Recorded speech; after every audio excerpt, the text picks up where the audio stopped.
সব কেটে কুটে রান্না করতে এসেই দেখি গ্যাস নেই। হ্যালো বন্ধুরা, কেমন আছেন সবাই? দিনই আমাকে রাত্রেবেলা রান্না করতে হয়। রাত্রেবেলা বাচ্চাদেরকে পড়িয়ে তারপরে আবার রান্না করে শুতে শুতে আমার অনেক খারাপ লাগে। অনেকটা সময়ও চলে যায়, রাত্রে ভালোভাবে ঘুম হয় না, আবার সকালে ওঠা তাড়া থাকে। তো সেজন্যই আমি বিকেলবেলাতে সবকিছু কেটে গুছিয়ে নিয়েছি। একটু নাস্তাও বানাবো আর সাথে তরকারি রান্না করব, একটু বিরিয়ানি রান্না করব আর ভাতটা সকালে রান্না করব। কিন্তু সবকিছু গুছিয়ে এসে দেখি গ্যাস নেই।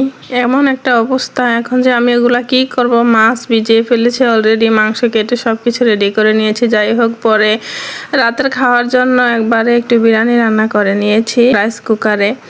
আমি প্রথমে মশলা দিয়ে মাংসটা ভালোভাবে মেখে তারপর বসিয়ে দিয়েছি। মাংসটা একটু কষানোর পর চালগুলো দিয়ে নেড়ে চেড়ে ভেজে তারপরে পানি দিয়ে নিয়েছি। তো এভাবেই রাতের রান্নাটা করে রাতের খাবারটা কোনো রকম খেয়েছি। আজকে কয়েকদিন যাবতই এরকম একটা অবস্থা। যাই হোক, তারপরেও এতদিন ছিল। তো তারপরে বিকাল বেলাতে ভাবি এসে বললো যে 3 দিন নাকি গ্যাস থাকবে না। তো কিভাবে যে কি করব, আমার এই রাইস কুকারটাই একমাত্র ভরসা। এছাড়া আমার অন্য কিছুই নেই যে কি করব। এটাতে তো শুধু সিদ্ধ জাতীয় বা পানি জাতীয় খাবারগুলি রান্না করা যায়। তো যাই হোক, তারপরেও কোনো রকম চালিয়ে নিচ্ছি। আর আমার এই বিপদের সময় আমার ওভেনটাও নষ্ট হয়ে গেছে। ওইখানে যে একটু গরম করে খাবো তো আরো উপায় নেই। তো এই তো আমি রাতের রান্নাটা করে নিচ্ছি, তারপরে সকালে কি খাবো দেখা যাবে। সকালে আবার চিন্তা করা যাবে। কিছুটা ভাত আছে আর ডাল রান্না করে নেব চিন্তা করছি। তো এখন নেড়ে চেড়ে একটু ভাজা করে নিচ্ছি।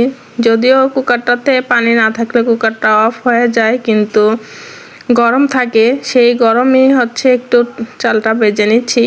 আর এই তো রান্না করা হয়ে গেছে, ভাজা হয়ে গেছে। এখন আমি একটা ইলেকট্রিক কেটলিতে পানি গরম করে নিয়েছিলাম, সেই পানিটাই দিয়ে দিয়েছি। যেহেতু গরম পানি দিয়েছি তা তাড়াতাড়ি সিদ্ধ হয়ে যাবে। কুকারটাতে খুব তাড়াতাড়ি কিন্তু রান্না হয়ে যায়, বেশি সময় লাগে না, খুব তাড়াতাড়ি সিদ্ধ হয়ে যায়। তো এখন তো চারিদিকে অনেক বেশি দুর্ঘটনা ঘটছে, সেজন্য কুকারে রান্না করতে আমার ভীষণ ভয় লাগছে। তো তারপরও কিছু তো করার নেই, খেতে হবে, একটা না একটা কিছু তো করতে হবে। বাইরের খাবার আমার খেতে একদমই ইচ্ছে করে না। আগে যাই খেতাম, এখন কিছু কিছু ভিডিও দেখে একদমই খেতে ইচ্ছে করে না। খুব বাজে একটা অবস্থা। তো কথা বলতে বলতে আমার রান্নাটা হয়ে গেল। এখন এটা রেখে দিব সন্ধ্যাবেলা। এখন এটা এভাবেই ডেকে রেখে দেব। তারপরে বাচ্চাদেরকে পড়াশোনা করিয়ে ওদের পড়াশোনা হয়ে গেলে ওর বাবা আসলে তারপরে সবাইকে খেতে দিব। তো আজকের জন্য এখানে বিদায় নিচ্ছি। সবাই ভালো থাকবেন, সুস্থ থাকবেন। আমার পেজটা ফলো দিয়ে আমার পাশে থাকবেন। ভিডিওটা ভালো লাগলে লাইক কমেন্ট শেয়ার করে দেবেন। আজকের জন্য এখানে বিদায় নিচ্ছি। আল্লাহ হাফেজ।